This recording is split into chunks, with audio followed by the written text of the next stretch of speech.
So hello everyone, welcome to IFS. मैं लोकेश आलो ने आज आपके लिए एक ऐसे स्टूडेंट को लेकर आया हूँ जिन्होंने अपने एग्जाम को बहुत ही उम्दे ढंग से तैयार किया है एंड देन उन्होंने क्लियर किया है। सो मिलते हैं एग्रोदीप से, आर्गोदीप से, sorry. Arghadeep okay sir. Okay.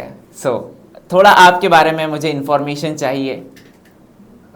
मैं अर्घदीप घोष हूँ और मैं अभी करेंटली अपना एंड सेमेस्टर एग्जाम देके बैठा हूँ। माइक्रोबायोलॉजी ऑनर्स है मेरा।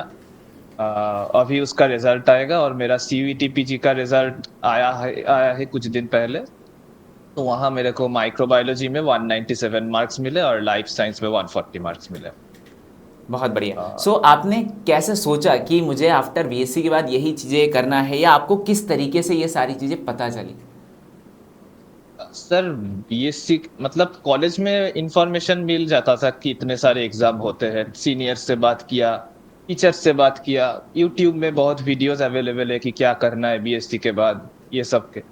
तो एग्जाम्स जितने थे मैंने अटेम्प्ट किए और माइक्रोबायोलॉजी सीयूईटी पीजी का जो है वो अच्छा चला गया। अभी देखते हैं अभी क्या होता है, एमएससी कहाँ कहाँ होता है। बहुत बढ़िया। सो आपने अपनी प्रिपरेशन किस तरीके से की? मतलब आप बीएससी के अंदर तो चलो ठीक है, सबको पता तो चल ही जाता है, बट मोस्ट ऑफ बच्चे स्टूडेंट जितने भी है वो सिलेक्शन तो नहीं ले पाते। बट आपने अपने माइंड में ऐसा क्या सोचा था? बिकॉज मुझे ऐसा लगता है कि जब कोई स्टूडेंट अपने कॉलेज लाइफ में जाता है तो मोस्टली डिस्ट्रैक्टेड होता है। तो आपके साथ कभी ऐसा फील नहीं हुआ? नहीं सर, बात ऐसा है कि हमारा जो कॉलेज है वो बहुत ही स्ट्रिक्ट है, रामकृष्ण मिशन है, इसलिए तो वो पढ़ाते बहुत अच्छे हैं। पर मतलब एग्जाम के लिए प्रिपरेशन के लिए थोड़ा टाइम अलग से देना पड़ता था, पर हम मेरा जो बेसिक्स है वो कॉलेज में बहुत अच्छे से क्लियर हुआ था। फिर मैंने क्या किया, वो एग्जाम मतलब फिफ्थ सेमिस्टर में जब था तब से मैंने कंटिन्यू प्रीवियस ईयर क्वेश्चंस जितना है यूट्यूब में अवेलेबल, वो सब मैं कंप्लीट करने लग गया था। फिर मैं जब एग्जाम से पहले एक महीना या 1.5 महीना बाकी था तब ये आईएफएस का ऐप डाउनलोड किया था और वहां से मैं जो फ्री टेस्ट अवेलेबल थे सारे सब्जेक्ट्स के, ये हर एग्जाम के पहले किया मैंने। टीआईएफआर के पहले भी किया था, आईआईटी जैम के पहले भी किया था, सीवीटी के पहले भी किया था। वो सब में ही अलग अलग सेक्शन रहता है, वो मैंने अटेम्प्ट किया था और उसमें बहुत इम्प्रूवमेंट हुए। कुछ कुछ पीवाईक्यू कॉमन भी चले आए, तो उसमें बहुत हेल्प हुआ मेरा। सो आप तो घर पे थे, और मतलब ठीक है, आप तो कॉलेज लाइफ थी आपकी वाली, बट ऐसे अगर कभी कुछ डाउट आता था तो फिर आपको वो कैसे क्लियर करते थे? डाउट क्लियर सर, मेरे कॉलेज के टीचर्स बहुत अच्छे हैं। जब भी कॉल करता था या फिर सीनियर्स भी, मेरे सीनियर्स भी बहुत अच्छे थे। वो उन्हें जब भी कॉल करता था वो रिसीव कर लेते थे, हो जाता था। और यूट्यूब में कमेंट भी करता था तब भी कोई ना कोई आंसर कर देता था। और अभी फिलहाल चैट जीपीटी आ गया है, वहां से बहुत बहुत हेल्प मिला मेरे को सीरियसली रिसेंटली। मतलब ऐसा ऐसा क्वेश्चन जो शायद कोई टीचर समझ नहीं पाता, वो एआई के हेल्प से हो जाता है कभी। हाँ बिल्कुल, ये ये बात तो आपने सही कही है कि एआई अब हमारे लिए सबसे बड़ा टीचर बन चुका है। हाँ हाँ हाँ, बट फिर भी मुझे ऐसा लगता है कि एआई के थ्रू सॉल्व किए जाने वाले क्वेश्चंस को ह्यूमन माइंड और भी अच्छे से सॉल्व करता है। हाँ हाँ, वो तो देखिए सर, मेरा ऐसा मानना है इस बारे में कि एआई सिर्फ हमें हेल्प ही कर सकता है। जैसा कैलकुलेटर है वैसा ही एआई है, बस बिल्कुल। हमारा काम को इजी कर देता है, यही है। चल, सो बहुत बढ़िया। सो अब आगे का क्या है, कि क्या सोचा है आपने कि आपको कहाँ से कैसे करना है? कुछ तो सोचा होगा। हाँ सर, अभी मेरे को सीरियसली पता नहीं कि इस मार्क्स में कौन से यूनिवर्सिटी में मिलेगा, तो आपके गाइडेंस का बहुत जरूरत है उसमें। अच्छा। तो अभी फिलहाल मेरा टारगेट है एचसीयू। एचसीयू अगर मिल जाए तो अच्छा, वरना पौंडीचेरी यूनिवर्सिटी भी चलेगा। ऐसा मेरा कुछ टारगेट है। चलो बढ़िया। सो मतलब आपका ग्रेजुएशन अभी कंप्लीट होने ही वाला है, रिजल्ट आना बचा है, हाँ बाकी आपने फिर एग्ज़ाम्स को जी। क्वालिफाई कर लिया है। तो हाँ हाँ आप हमारे यूट्यूब के साथ में मोस्टली कनेक्टेड थे, और साथ ही साथ आप हमारे जो ऐप के ऊपर फ्री क्वेश्चंस हाँ वगैरह होते हैं उनके साथ कनेक्टेड थे। हाँ हाँ, तो आप वो अपने भी बहुत नोट्स था। वगैरह कैसे बनाते थे? मतलब आपके पास रिटर्न नोट्स हुआ करते थे, या फिर अच्छा आप? हाँ, रिटर्न नोट्स के लिए मैं जो वन शॉट वीडियोस थे वहां से यूट्यूब से हो या कहीं से भी हो, वो मैं देखता था वो देख के मैं नोट्स लेता था, कॉपी करता था नोट्स।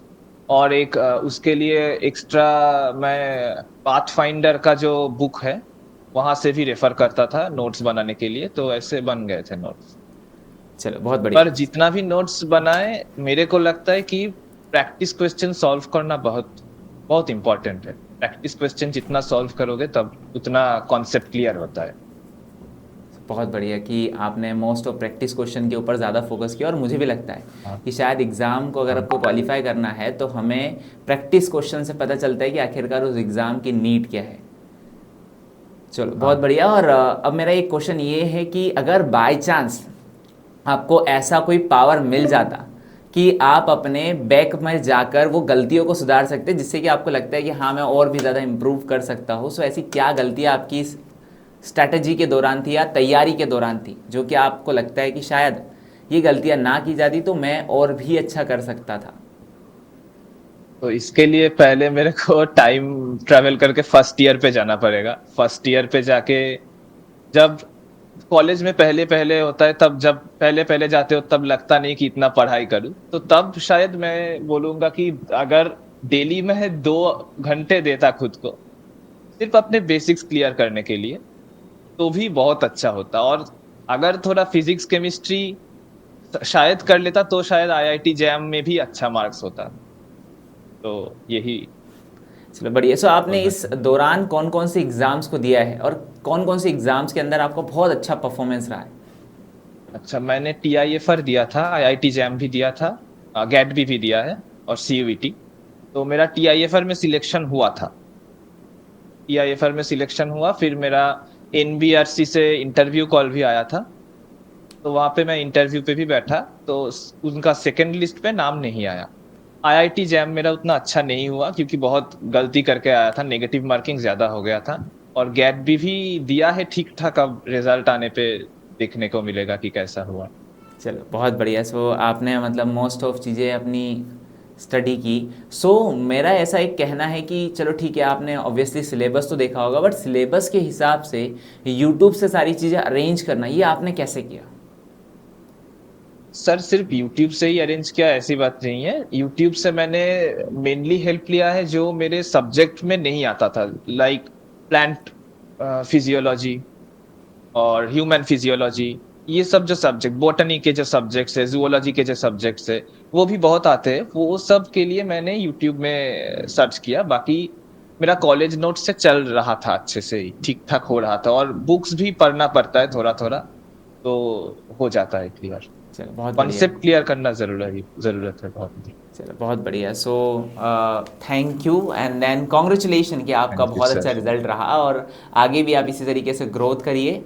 और मुझे ऐसा लगता है कि चलो अगर आप फाइनली रिसर्च में अगर जाना चाहते हो तो आप सीएसआर के लिए ज़रूर आओगे। सो सीएसआर की तैयारी भी वैसे ही जैसे आपने बीएससी के अंदर मोस्ट ऑफ एग्ज़ाम्स की तैयारी स्टार्ट कर दी, वैसे ही आपको सीएसआर की भी अपने मास्टर्स में तैयारी स्टार्ट करनी है। हाँ सर। ओके चलो, so thank you Agrodeep. Thank you sir.